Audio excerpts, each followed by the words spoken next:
क्या होता है? सवाल पूछना, जनता तक हर वो सच पहुंचाना जिसे जानना उसका हक है। लेकिन कुछ लोग ऐसे हैं जो पत्रकार के सवालों का सामना करने की बजाय उनका बायकॉट करने लगे हैं। जी हाँ, महागठबंधन ने ऐसा ही किया है। मीडिया इंडस्ट्री के जाने माने पत्रकारों को कांग्रेस ने एक लिस्ट जारी कर बायकॉट कर दिया, जिनमें सुधीर चौधरी का नाम भी शामिल है। सुधीर चौधरी ने कांग्रेस के बायकॉट ट्रेंड को लेकर करारा जवाब दिया है। सिर्फ सुधीर चौधरी ने ही नहीं, भाजपा ने भी विपक्षी गठबंधन पर हमला बोला है। दरअसल विपक्षी गठबंधन India national development inclusive alliance ने 10 चैनल्स के 14 टीवी एंकर्स की बायकॉट करने का फैसला किया। 14 न्यूज एंकर्स की लिस्ट में शामिल होने वाले वरिष्ठ टीवी पत्रकार सुधीर चौधरी ने भी जवाब दिया। उन्होंने एक्स पर लिखा, इंडिया गठबंधन के सामने जो पत्रकार और न्यूज एंकर डटकर खड़े रहे, जिन्होंने चरण चुंबक बनने से इनकार कर दिया, अब उनका बहिष्कार होगा। लगभग आधे भारत में इस गठबंधन की सरकारें हैं। जब लालच, पुरस्कार और FIR भी काम नहीं आए तो अब बहिष्कार। भारत के मीडिया को अब पूरी ताकत और एकता के साथ इसका जवाब देना चाहिए। ये बहुत खतरनाक स्थिति है। इतना ही नहीं, और भी पत्रकारों ने गठबंधन में शामिल विपक्षी दलों के सामूहिक निर्णय पर चिंता जाहिर की है। अभिजीत मजमूदार ने लिखा, राहुल गांधी जो मोहब्बत की दुकान चलाते हैं, विदेशी यात्राओं पर मोदी सरकार द्वारा मीडिया को दबाने के बारे में शिकायत करते हैं। आज कांग्रेस के नेतृत्व वाले गठबंधन इंडिया ने 14 पत्रकारों को प्रतिबंधित कर दिया है, जो उनसे कठिन सवाल पूछते हैं। ये पाखंड नहीं है, ये दम्भ है कि भारतीय मूर्ख है और किसी भी झूठ पर यकीन कर लेंगे। वहीं श्रीमोय तालुकदार कहते हैं, ये इस बात का सबसे ठोस सबूत है कि अगर इंडिया गठबंधन सत्ता में आता है तो वो उन पत्रकारों के खिलाफ सख्ती से पेश आएगा जो उनके दबाव में नहीं झुकते। राहुल गांधी के विदेश जाकर मीडिया की स्वतंत्रता पर लंबी चौड़ी बातों का क्या हुआ? अब इसे लेकर राजनीति भी गर्मा गई है। भाजपा ने इस मुद्दे पर विपक्ष को घेर लिया है।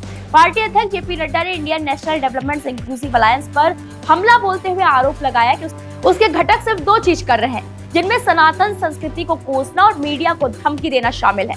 उन्होंने एक्स पर एक पोस्ट में आरोप लगाया, इन दलों में आपातकाल के दौर की मानसिकता जिंदा है। भाजपा के राष्ट्रीय अध्यक्ष ने यह भी कहा, INDA गठबंधन को अपनी हरकतों से तुरंत बाज आना चाहिए।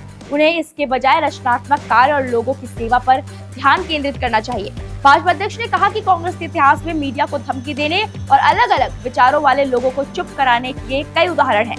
इस क्रम में उन्होंने प्रथम प्रधानमंत्री जवाहरलाल नेहरू से लेकर इंदिरा गांधी और राजीव गांधी के कार्यकाल का उल्लेख किया। उन्होंने कहा, पंडित नेहरू ने व्यक्ति की स्वतंत्रता पर अंकुश लगाया और उनकी आलोचना करने वालों को गिरफ्तार किया। इंदिरा जी तो इस मामले में स्वर्ण पदक विजेता बनी हुई हैं। उन्होंने प्रतिबद्ध न्यायपालिका, प्रतिबद्ध नौकरशाही का आह्वान किया और भयावह आपातकाल लगाया। राजीव जी ने मीडिया को राज्य के नियंत्रण में लाने की कोशिश की, लेकिन बुरी तरह विफल रहे। उन्होंने कहा कि संयुक्त प्रगतिशील गठबंधन यानी कि UPA सरकार सोशल मीडिया हैंडल पर सिर्फ इसलिए प्रतिबंध लगा रही थी क्योंकि कांग्रेस को उनके विचार पसंद नहीं थे।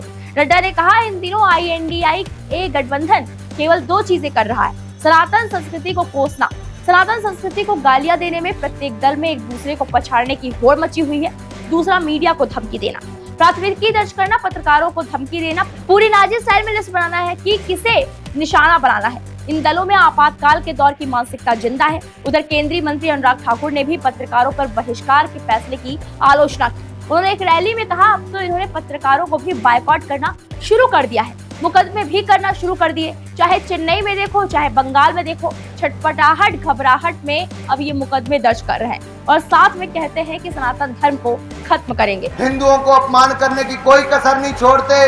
अब तो इन्होंने पत्रकारों को भी बायकॉट भी करना शुरू कर दिया, मुकदमे भी दर्ज करने शुरू कर दिए।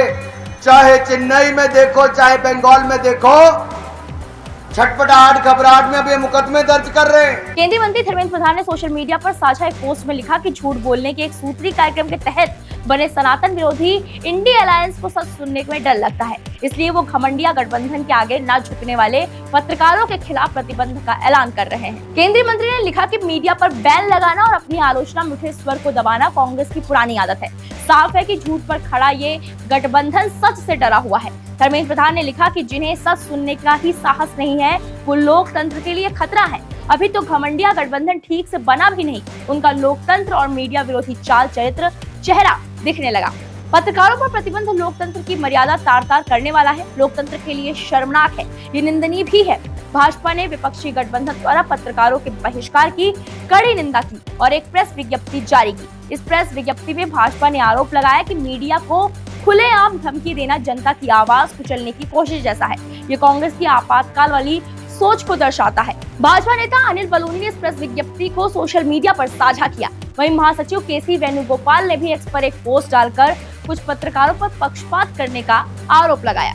उन्होंने लिखा कि पत्रकार अपनी आचार संहिता के खिलाफ जाने को मजबूर हो रहे हैं ताकि उनके मालिकों के व्यवसायिक और राजनीतिक हितों को पूरा किया जा सके। बार बार भारत के कॉर्पोरेट स्वामित्व वाले मीडिया ने राहुल गांधी जी को इस शासन और उसके गुर्गों के लिए उनके स्पष्ट और निडर विरोध के लिए अनुचित रूप से निशाना बनाया है।